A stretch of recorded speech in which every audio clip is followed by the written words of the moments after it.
Blah, blah, blah, blah, blah, blah, blah. Hello. Welcome to this Ramblecast. This Ramblecast is a podcast where we ramble. That's right. You get no fancy intro, no slick production values. We just... blah, blah, blah, blah, blah. Lieutenant Yar! Hello, Lieutenant Yar. Hey, my name's Sam. Welcome to the Imaginary Movie Podcast. And I'm joined by this guy. It's Dave. How you doing, Dave? I'm living in a sewer, biting people's noses off, and I'm somehow going to be elected President of America today because the election's happening. That's right. Wow. I am David Cobblepot, and I'm going to bite everyone's noses off. Nose Vote for me. biter extraordinaire. Also, there are several bombs going off outside my house because we had the foresight to record a podcast on Bonfire Night. That's right. This is It's fine, how much... Sam.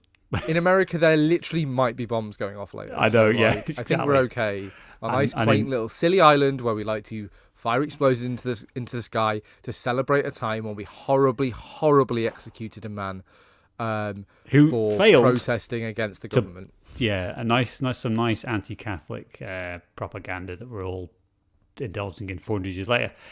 Anyway, I told you it was a ramble, Dave. We're here to talk about something that you have generously shared your interest in. We're talking about the Penguin. Blackmailed, We're talking about insinuated the upon. Penguin, a new TV series in the year 2020, which is the year 2024. I meant to say, which is we've watched one. Well, I've watched one episode. How many episodes have you watched, Dave?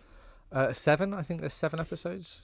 7. Is I that believe is that still the total run? one more? I think. 8, right? Okay. I think it's still being marketed as a mini series, so there's no commitment to them ever doing any more of this specifically. But this is a spin-off TV show of The Batman. The Batman. That's right. It's the sexy Twilight Batman. It's the Robert Which Pattinson. I need to say that I have not seen, and for many reasons, mostly that I just really, I mean, long-time listeners, all 2 of you will know, we struggle with superheroes. Like superheroes, have lived through the age of the superhero, and there's a certain degree of malaise for me personally about how much interest could I possibly give about more of these goddamn superhero stories. And I think so. I haven't seen the Batman, and I haven't seen Joker, which I believe you've told me is unrelated to this. I can't do this again, Sam. So the Matt Reeves Batman from I think 2022, which is the Batman. The Batman, which is pretty good. It's worth a watch. It's very long. Would be my only real complaint. It's a bit too long, but it is good. Straight away, red flag. But carry on. But it is good. And so that's a film that exists. It's separate from the DC universe. It's just a Batman movie about and Batman. Colin Farrell is in it as the Penguin. Is that right? Right. Okay. Yeah, but I mean, in the movie and certainly in the Penguin, it's not like they've removed all the. It's kind of like a midway point, really, between the 90s Batman, where magic exists basically, and Nolan Batman, which takes place relentlessly in the real world. Yeah. Until that third movie, and this kind of exists in that middle ground where it is a bit larger than life and a bit comic booky, but there's no supernatural element in the Batman, and there's no supernatural element in. So we don't have any real do we have any real penguins, like actual flightless No, I don't bird? believe we've seen any penguins. I think his name isn't even Cobblepot. It's like Cobb. It's Cobb. Ozcobb. Oz is his Cobb. name. Ozcobb. Yeah. Cobb. Yeah. So then, right, so this is, from what I understand, this is a follow-up, a spin-off where it was going to be a movie, or there was talk about some kind of Penguin movie, and then they actually said, wouldn't it be better for us to make a HBO series, and can we get Colin Farrell in to put his fat guy makeup on? So it's a direct continuation. I think it takes place a few days, basically, literally a few days after the events of the Batman. And obviously in the Batman, because I know that you couldn't possibly care about spoilers. In the Batman, Carmine Falcone gets murdered very near the end.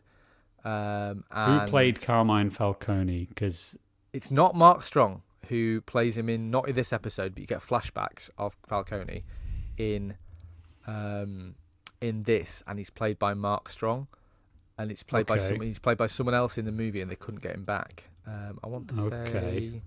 I'm just gonna have a look. You tell me in a second, but John at the end of the Turturro, Turturro, of course. Yeah. And they couldn't get him back. Basically, either he didn't want to do it, or they didn't want to pay him. Basically, it's probably what. Well, it might be a bit of both, but certainly this is a different beast, though, isn't it? Because this is a TV series, and that requires a heck of a lot more in terms of his shooting schedule and all the other stuff. But also, I mean, the Falcone. pay. I think they reasoned that it wasn't worth paying John Turturro what he probably wanted to be paid, because he's like a real deal actor. He's in demand.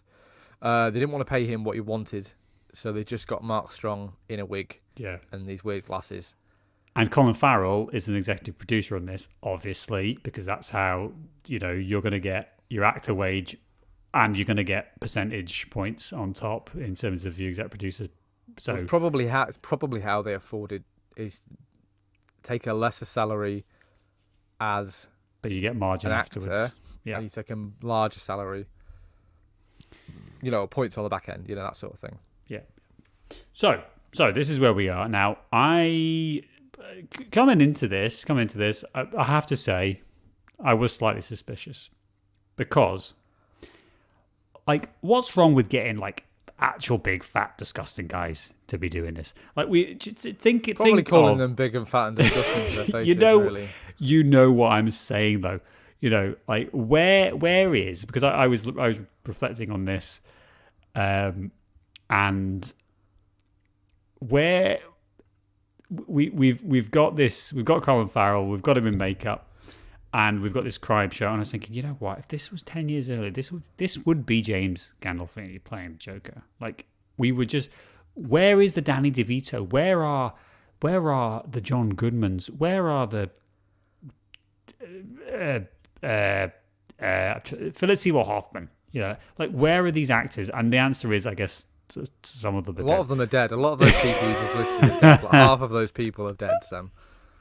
But my point is that a big fat man with a big fat heart. Yeah, I'm suspicious and slightly irritated by the fact that we've got to get the most beautiful people on earth, and we've got to make them look disgusting, and that's the only way that it's acceptable, because otherwise we wouldn't have. We've got actors of varying body qualities or whatever else. No judgment, obviously, for however anyone is, fine. But I understand that's a very superficial thing. And actually, I thought I thought other than issue with it, other than a couple of moments where I think you see almost the reverse problem that we saw in The Irishman, where you see an old Robert De Niro, de-aged, but he still looks fucking old as soon as he moves, even a millimeter. Yeah. Sometimes I saw the opposite, where I saw a relatively young Colin Farrell who has been aged up and is obviously unwell, being the Penguin, and he still looks quite limber, and he still kind of acts in a way. Do you think he's aged up in this? He must be aged. No. If that Colin man Farrell is 48 years old. This Penguin is surely in his 50s, surely well into his 50s. Sam. What you're doing is you're applying today's beauty standards, right? Colin Farrell doesn't look like this because he's not Imagine, remember, Sam, photos from 50 years ago. Everyone looks 95 years old the minute they leave high school. Right? Because of the lead in the Oscorb in this, in the milk. He eats like shit. He probably does a load of drugs. He drinks all the time. He does not go to the gym. Yeah. Do you know what I mean? He doesn't have a herd of a vegetable. So he's a big fat guy, so he looks 20 years older than he is. I don't think he's aged up. But there's still his mother in this. I think he's very much in that 40 to 50 range. Well, the mother thing that's kind of where I was going, because when he met his mother, I was like, is that a sister? Is that his sister? She's nowhere near old enough. But again, that's maybe my kind of read. But anyway, so I'm going into this slightly suspicious, but actually I was interested, I was intrigued, and I think it says something about the nature of superhero media that this felt confident enough to basically not be a superhero TV show, at least in the first episode. Like they mention the Batman, but we don't get to see the Batman. We don't get to see, as you say, anything kind of like. Did they mention the Batman? Yeah, he's in. They mentioned him in the news report about some. I presume again it's something from the last movie. But it's not. But none of the characters. No, and that remains common. So this isn't a spoiler, but none of the characters in the movie mention Batman in the movie, in the TV series, in all the episodes I've watched. And that's they really refer good, to the isn't Riddler, who's the bad guy in the movie, who Right. blows up, because a big plot point in this is that the Riddler blew up the seawall. And Yeah, yeah, flooded well, the that's- poor bit of town, basically. Uh-huh. And that's what happens at the end of the Batman movie. Right, okay. And once, or maybe twice, they mentioned that psychopath who blew up the seawall. But they don't call him the Riddler, and he's not like a... Played by because it's Paul not- Dano. Yeah, the movie's really good, Sam. The movie's Oh. really good. You should give it a watch. I mean, I see Paul Dano, whatever his name is, and I do really like him as an actor. Paul Dano. You should watch it, Sam. You should definitely do a Dave special, and you should watch half of it and go to sleep, and then watch the other half the What's next the day. other half? Yeah, I like it. I like it. Sam, have an interval. Have an 8-hour interval where you sleep for 6 of those hours, and then you get up for 2 hours because you're a freak. But in my world, you would sleep for those 8 I'd hours. sleep for the full 8 hours. Yeah. So that's I guess that's some of the context that I'm bringing in. Not a big Batman person. Not really have absolutely no context of this movie and this series. What is it that's interesting you, Dave? Because you've been quite emphatic about this. You've been quite kind of insistent. Listener, Jesus Christ, give us a fucking break about the Batman. Stop talking about the Penguin. But so what is it that right. you? That's right, listener. I've mentioned it twice. And then potentially a third time to Sam this week. It's more than enough for me, listener. Tell us about what is it that, why are you interested? Why are you? Because it's a mafia show, obviously. And it's a clever thing to do because in the movie, Colin Farrell's Penguin's kind of like a minor character-ish. It's sort of a good plot-relevant character, but not super large antagonist or anything. And what it is, I think, is partly Colin Farrell was a bit of a coup for the movie, and you know, and I'm not trying to disparage your fat roles for fat actors for fat roles, or whatever your fat disgusting actors for fat disgusting roles, or whatever your new folk action group is. Good luck with that. But like Colin Farrell, I think is a really, really good actor, and this is kind of like I love it when an actor gets to chew scenery and just gets to like do a larger than life performance. And I think the Penguin, certainly this Penguin that we see from Colin Farrell, is kind of like a wonderfully realised. He is a 1950s gangster who's living in 2020s Gotham. You know, and it's kind of like a transplant in that way. He's unlike everyone around him. He thinks differently, he talks differently, he acts differently, he aspires differently than everyone else around him.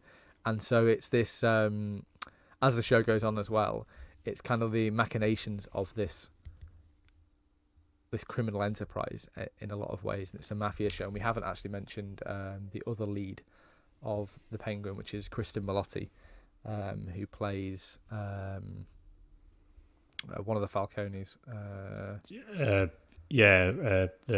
The daughter, Sophia Falcone. That's the actor. I thought is she in the movie? Is she in the Batman movie? No. I thought she was. I thought the physical characterization that she brought was wonderfully realized, because as soon as she's introduced, there's a glorious menace to her. In that she's fucking scary. She looks scary, and I think, you know, and I think so much is not even about obviously her role, but the way that she came in the room when they're having the conversation, and this kind of like wide-eyed presence that she brought, and yet she's this tiny woman. Do you know what I mean? Like the contrast, I thought it was brilliant, and I loved the dinner scene when they had dinner together. Wonderfully menacing, but in such a delicately and deftly way, like brilliant, and it's one of those things that actually kind of warmed me up, kind of said like, all right, let's calm down on your cynicism. That's why this is a good TV show. I think not necessarily because it's like Batman adjacent, which I agree with you. I'm quite worn out on the superhero spin-off TV show because Marvel's done it so much and so much of it's been bad. But for me, this is the perfect example of a show like that, which is it's a crime show, it's a mafia show, it's a limited series that they've cast really well and they've plotted really well, and the fact that it takes place in a Batman universe is almost incidental. It's so. And what I would love them to go forward. Does it remain that way? Does it remain that way? Batman does not appear in what I've seen, and they don't mention Batman, and it's not really relevant. It's kind of like it's mostly criminals interacting with other criminals. There's no Commissioner Gordon. There's no which I love, and because I hate it so much in Marvel movies. There's not like a nudge. My elbow's not getting sore nudging people to say, "Hey, that's the character from the comics." Like, there's none of that. It's mostly just we establish these characters. We establish like the Falcone crime family, or like an old Italian crime family, the Maronis. We meet Clancy Brown in prison in this episode, and he's great. I love Clancy Brown in everything. Oh, more Clancy Brown. Where? And we get more Clancy Brown, don't worry. Oh, he's fantastic. And so you've got these two warring mafia factions, and you've got the Penguin, kind of like on the outside, pulling the strings, trying to sort of establish himself as a bit of a crime lord, and that's the series, and the fact that it's in the Batman universe, I think is just it's set dressing in a lot of ways, and it's such a great imagining of the Penguin, because I think as much as I love the Danny DeVito Penguin from the Tim Burton movie, that is a comic book character. That's a comic book character, isn't it? That's Trump. The Danny DeVito Penguin is Trump if Trump lived in the sewer and ate raw fish, which we don't know that he doesn't. Which we don't know that he doesn't. He does. Yeah. Wow, it's very topical as well. I was just about to say former President Trump, but by the time you listen to this, once and future President Trump.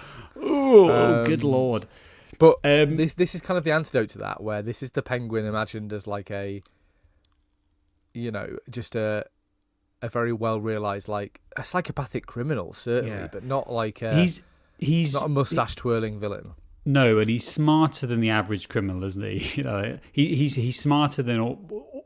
Again, in the one episode context that I can provide, he's smarter than the other characters because he's able to, and what the show is telling us is he brings a gritty real life experience to. Well, the show does a great job of we meet Colin Farrell just before he murders the head of the crime family, which I thought was really, really good. So Daddy Falcone's dead, and now Sonny Falcone's which is Michael Zegan, who I thought, because when I first started watching this, he was in he played the husband in The Marvelous Mrs. Maisel, which is another TV show that's really, really good. Oh, that is good, actually, yeah. So he was really in my head as like a guy, like a guy who was going to be in more things. So I saw him and I thought, oh, he's in this. That's cool. He's going to be like a major character. And actually, no, the TV show, the show brings him in to be like to outline that he calls Colin Farrell the Penguin, and like, you're pathetic, and he laughs at him, and he fucking loses it, and he just shoots him dead. And then that's the series. The whole series is predicated on this one act, and this episode especially on this one act of then him scrambling around to try and kind of cover it up, to put the blame on someone else, and to constantly be moving and schmoozing and working and being like you said, Sam, being one step ahead and being cleverer, and that certainly the first 2 or 3 episodes are all about him kind of staying one step ahead, and he's like the ultimate mercenary. He doesn't give a fuck about anybody else around him, and he's out for what he wants, apart from his mum, but he's out for what he wants, and it's really good in this episode especially. I thought the culmination with the car and the body, I mean, you could kind of see it coming right at the end, but I thought it worked really well. Yeah, but that's okay. It doesn't have to be a big surprise, isn't it? By the way, I want to put you to put yourself in the shoes of Rennie Fellas, who plays Victor in this episode, right? What a week this guy's had. What a 24 hours this guy's had, Sam. Try and steal some hubcaps from a car. Dilly get killed. Well, you later find out, Sam, his whole family died in this fucking flood. And so wow. him and his mates are trying to steal these rims. He gets kidnapped by this guy who's got a dead body in the car. Clearly, this guy's going to murder him, and he doesn't, and buys him a cheeseburger. And then he works for him, and he takes him to visit his mum. And then he has him chop up a corpse and drive a car into the front of a house. And it's like, why would you say yes to any of this? Desperation, I guess. Well, because he says himself, and he's got a stutter, which is an interesting. I think that's always something that is, I think, probably historically has not been a trait of someone, but that's been used positively. It's always been the horrible classic. Look at this guy, he's a thicko because he can't talk interpretation, which is so rife, so excessively rife. I mean, were we not watching a movie from like the 1930s where the guy had a stutter, and fucking hell, the movie thought this was the funniest thing in the world, and so we've been doing this for 100 years, and yet it seems to me, and I'd be interested to hear what you think. It seems like actually they're going to lean on this as almost in a sense of like, just representing that people do have stutters, and that Certainly, isn't a joke. And it's like a good. I think but it's something good, we should. It's a good reason for Colin Farrell, for Oz in this TV show, to kind of like. It makes it very believable that he's taken this kid under his wing, because he's a man with a disability. He's got this like fucked up leg, and so he takes this kid under his wing a little bit because he's also less able. There's a great scene a couple of episodes down the line where they're having dinner, and the waiter comes up. It's a really funny scene because they're in this really swanky restaurant, and it's Victor who's dressed like more or less like he is in this episode, and then Oz, and he so he says, "Oh, well, what do you like to order?" And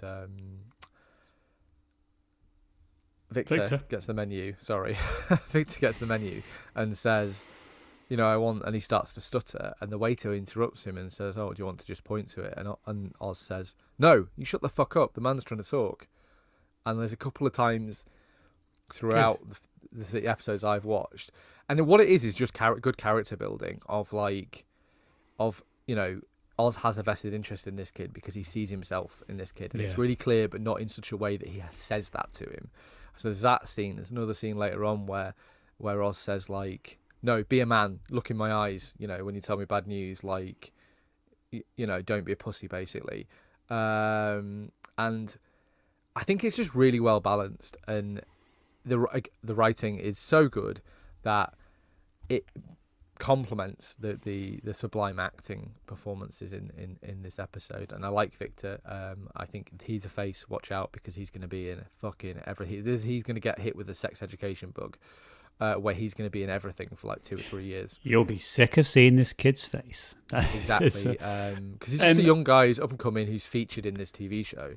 Whereas obviously, like, we're not going to see loads and loads of Colin Farrell because he's rich as fuck and successful, and he doesn't need to appear in everything for 2 years. No. Show produced, or the show ran. The showrunner is Lauren LaFranc, she worked on. Not a lot, really. I mean, she's been blah, blah, blah, blah. She worked on popular TV shows including Chuck, Agents of Shield. I mean, Impulse, which I've never heard of. But there's clearly something. I mean, I think it's really good. I really like to see, number one, she's female, a woman taking control of. I bet you love to see that, you pervert. Oh, gee, come on, Dave. But what I'm saying is that actually we've got someone who seems to be fairly new, but it's obviously bringing a lot of talent, a lot of skill. Matt Reeves, is it? Who did the... He seems like he was fairly involved as well. And in terms of the development of this, again, that kind of back and forth about whether we make another movie or whether we turn it into a TV show. And that seems to be like an interesting part of the process about connecting the two. There's also another Batman movie coming up, I think, next year, is there? Yes, I believe so. So we've got all the... Yeah, I just think to this finish has been though. fairly successful and well Yeah, received. 2 seconds though, because I think what the culmination of this though is obviously in, I think, November 22. You got James Gunn and Peter Safran coming in to basically sort the shit out. Let's stop doing this horrible bollocks and let's actually create a cohesive universe. So it seems like that the first Batman movie, this, and then the subsequent Batman movie, and whatever else comes in between, is actually going to start building like the cinematic universe that I'm not. DC fans deserve. Because surely it's been an absolute atrocious mess. I don't think, and I could be wrong here. I don't know if you've read something to disagree. I don't think there's any push to integrate this into the shit show and the fucking bonfire that is the DCU. No, not the previous. So I one, think but- I think we will have a Batman universe with this Penguin show, and they'll probably try at least another limited series based on one of the other characters, and we'll get more films. But I don't think we're gonna have fucking Superman farting around this universe. No. But no, what I'm saying is, in terms of the Batman, that we're finally going to get some continuity, because it seems to me as a definite outsider, it seems to be like we're just the DC have been throwing stuff against the wall and seeing what sticks.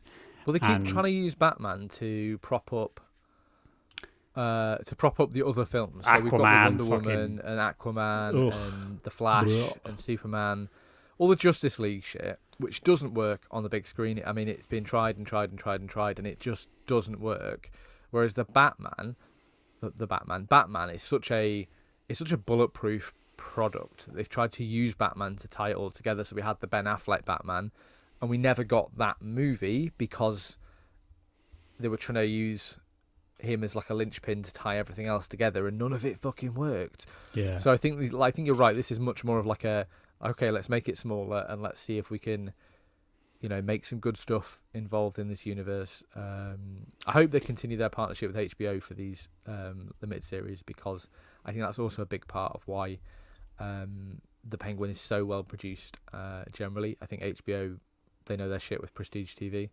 Yeah, but it gets more confusing, because I think, so from what I can understand, future movies within the DC universe, which is the new one, the James Gunn led one, is going to be Chapter 1, Gods and Monsters, which is going to include in July 25 Superman, and then Supergirl, and then something called The Authority, and then something called The Brave and the Bold, and then Swamp Thing.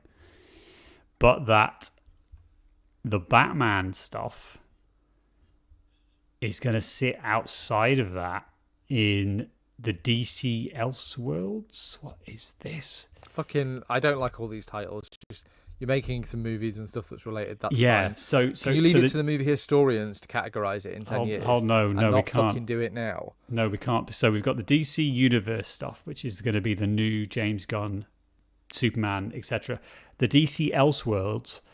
And I'll just quote here. When announcing the first projects for DCU in January 23, Gunn said any project that did not fit in the DCU's shared universe will be labelled as DC Elseworlds moving forward.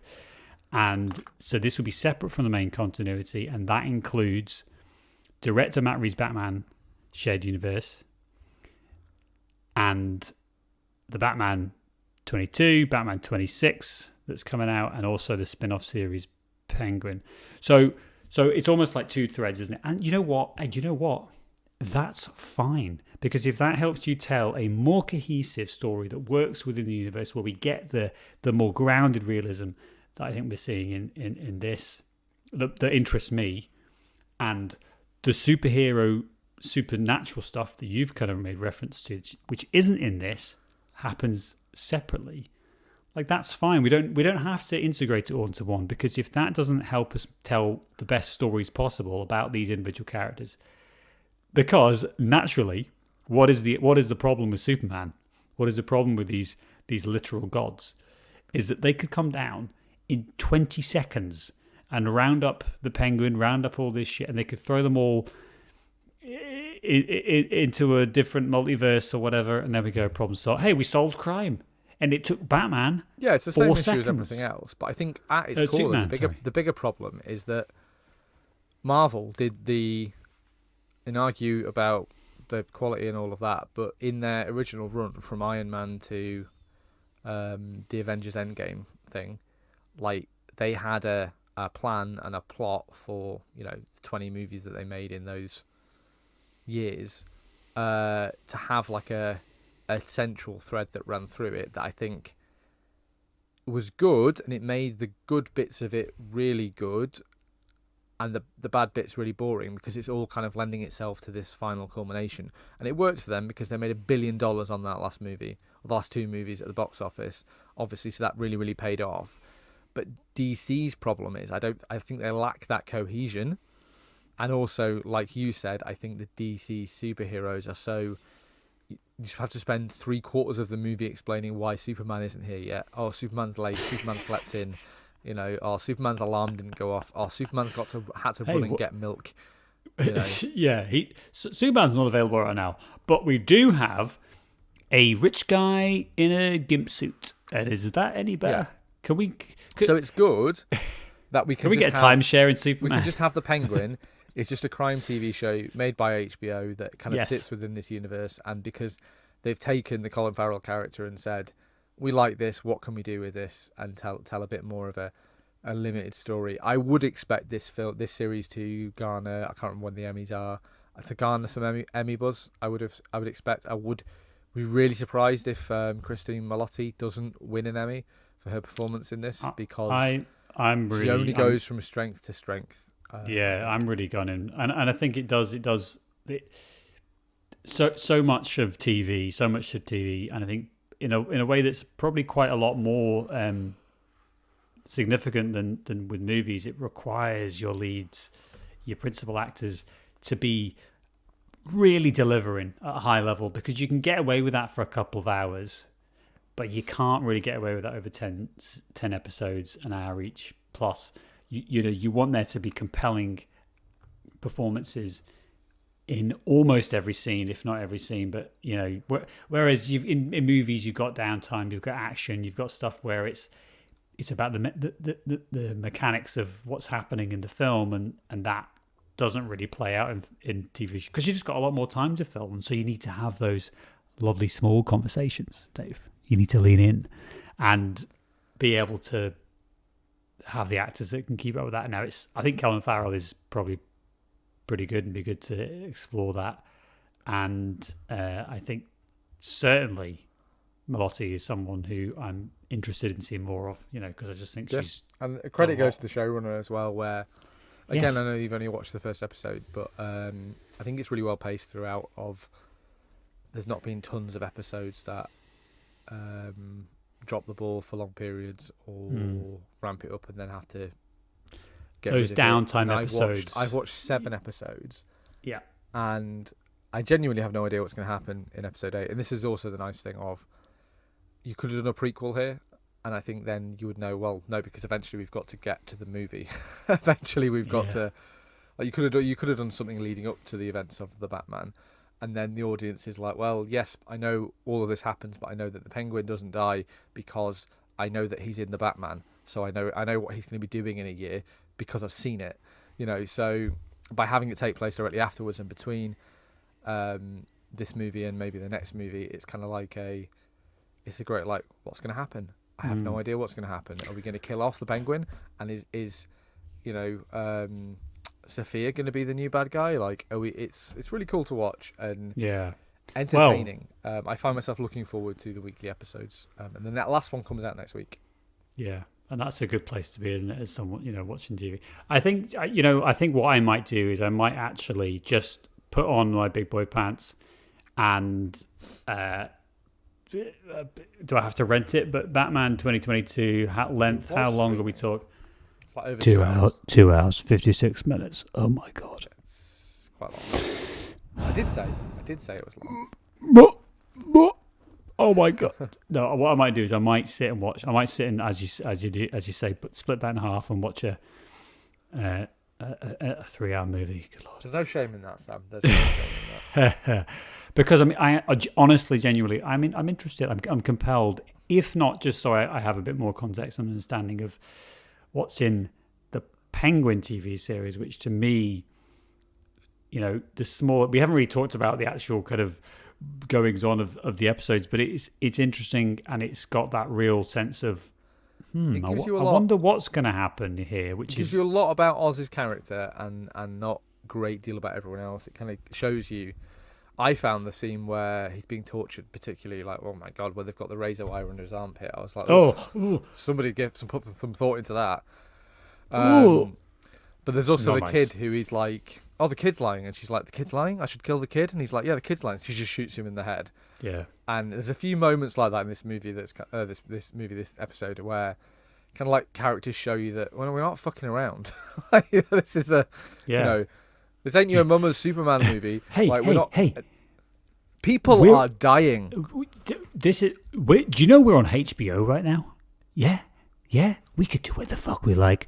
We haven't got kids sneaking in to watch this in the theatre. You have to have paid for this. So fucking strap in. Like, this is the home of The Sopranos. Do you know that? This is no, we're not messing around. A Sopranos vibe in this. Band of Brothers was on this channel. Have you seen how fucked up the Pacific is? Gandolfini could have played this role because it's kind of like doing a Gandolfini thing. I think. Yeah, certainly. All right, there we go. We have. I've watched an episode of TV that Dave told us to, but I'm compelled. I'm interested, and that's a pretty good place to be after one episode, isn't it? I want to know more. So there we go. We are rambling, Dave. Let me just tell you this, listener. I've got 20% left on my laptop's battery and my charger. Loads. So we got loads of time to something, actually. I do give us one more snippet. Well, I just wondered if there was anything you were looking forward to. Not generally in life, obviously. The comfort of the cold rain. Yeah. No, just generally. Obviously, Alien Romulus, I think, is on streaming at home at normal rental soonish, so you should watch that. Oh, interesting. Interesting. Which I think we've talked about on the podcast, which I went to see. I also really want to see The Substance, the new Demi Moore, Margaret Qualley movie. Qualley? Yes, that looks like where she's. I have. Where she's like gets like not de-aging, isn't it? Basically, it's where Demi Moore starts taking like Ozempic, not Ozempic, but Ozempic. But instead of because she loses her job, I think, because she's too old, basically. So she starts taking this like magic drug, and I'm not quite sure how it works, but she turns into Margaret Qualley, and there's some really interesting reviews about it. Like, it's not meant to be. It's not as clever as it thinks it is, perhaps, but I think it's really interesting that it's shining a light on the kind classic of unattainable beauty standards of. What do you mean you want a hot 25-year-old woman? You can't have a job in Hollywood if you want a hot 25-year-old woman. As soon as anyone reaches 50, she's instantly unmarketable, is basically the Hollywood view, isn't it? And so we're not going to be... Despite the fact there are loads of... Hey, Dave, there are hundreds of millions of women over 50. Could you believe that? Great. Billions even. It's a hard thing to believe, but it's true. What I did think was funny, though, on your Fat Disgusting Actors a protest group that you were telling me about. Again, maybe you want to workshop that name. I think it's really funny that it's Demi Moore, who looks great for her age. And so it's Demi Moore, and again, maybe we talked about it on our Scream episode, on our horror episode the other day.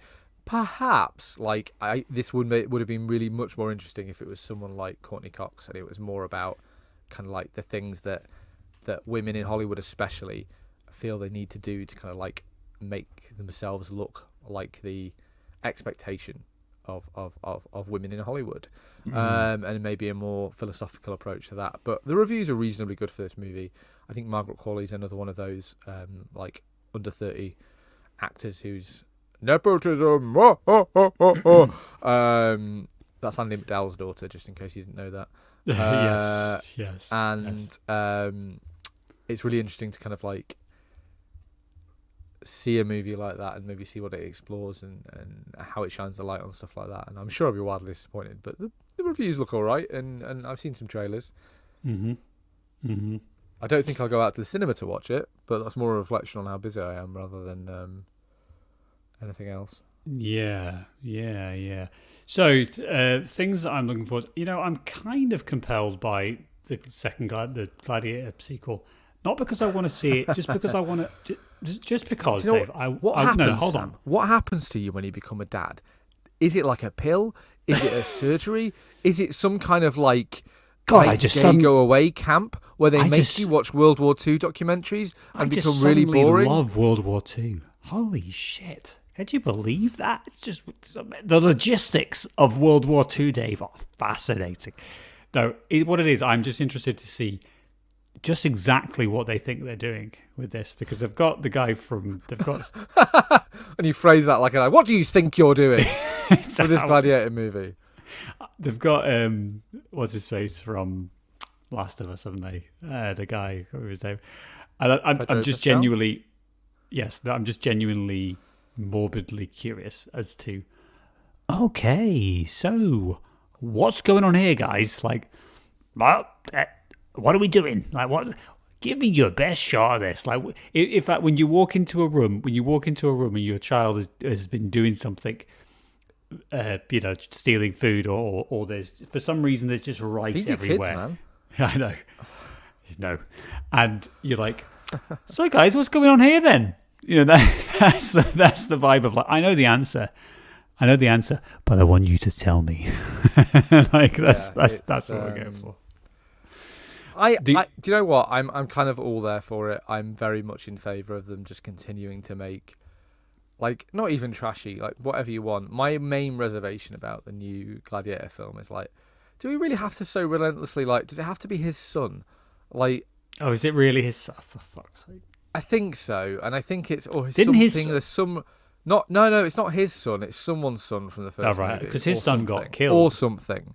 But there's certainly like horse. Once again, we can't have a property, even if we call it Gladiator and it's made by the same people. We can't trust the audience to watch it and engage with it unless all the characters, like, unless it's a direct, like the Star Wars thing, like, yeah, everyone's a Skywalker, or the audience isn't fucking interested, and it's like, I'm not sure you understand how movies work. Let's make a cool Gladiator movie in 2024. Yeah. I am here for it. I'm excited for it. Like, show me those oily, shiny muscles, and with all the steroids that you gave all of these actors to make them look this fantastic. I want the fantasy. Great, I'm here for it. Yeah. But just give it to me. I don't need this whole kind of, like, connection to. And by all accounts, again, trailers are really deceptive, because have I already seen all the best scenes of this movie in the 3 trailers I've seen? Almost certainly. Possibly. Almost certainly. But that's not something that you should worry about. But I'm here for some oiled, muscly men swinging swords at each other, Sam. Yeah, well, it's basically pro wrestling. You can get that wherever a good in Roman cosplay. Yeah, there's whole websites dedicated to that, Dave. I'll show you later. The other one I would like to, which is skipping forward actually a little bit to next year, is the Minecraft movie, which I was informed about by my 8-year-old son, who was. Can I ask you to guess which male actor is in this movie? Chris Pratt. It's a very good guess. It's not true though. It's not accurate. Second guess. Shit. In this Minecraft movie, I don't know. Chris Pratt was my go-to. Like, he's in fucking everything. He was everything. You can't get him off the screen. It's actually Jack Black who plays Steve. Do you know what? I really like Jack Black. I respect him, and I kind of go and watch anything he's in just on the basis it's Jack Black, and he seems like a really chill, nice dude. Will I take my 8-year-old to a family-friendly Minecraft movie with Jack Black in it? Probably. Like, that sounds all right. That's it. Of all the things that I need. And then finally, while we're on this line, they are making another Karate Kid movie, and it's just called The Karate Kid. So that's going to be The Karate Kid. So 84 Karate Kid? Karate Kid, The Karate Kid 2. Yep, keep going. The Karate Kid 3? So there is... Are there 3 with Ralph Macchio in them? But what's important here is the. We're talking about the. So we've got The Karate Kid, we've got The Karate Kid 2. There was there not a third one that was like direct to video type thing? And then in 2010 there was a Jackie Chan, The Karate Kid. And this one is called Karate Kid. No but it also stars Jackie Chan, now obviously a bit older. 90,000 years old. So there we go. That's going to be interesting. But Wow. you know what? Those movies are incredibly solid. Oh no, the next Karate Kid. That's what it was called.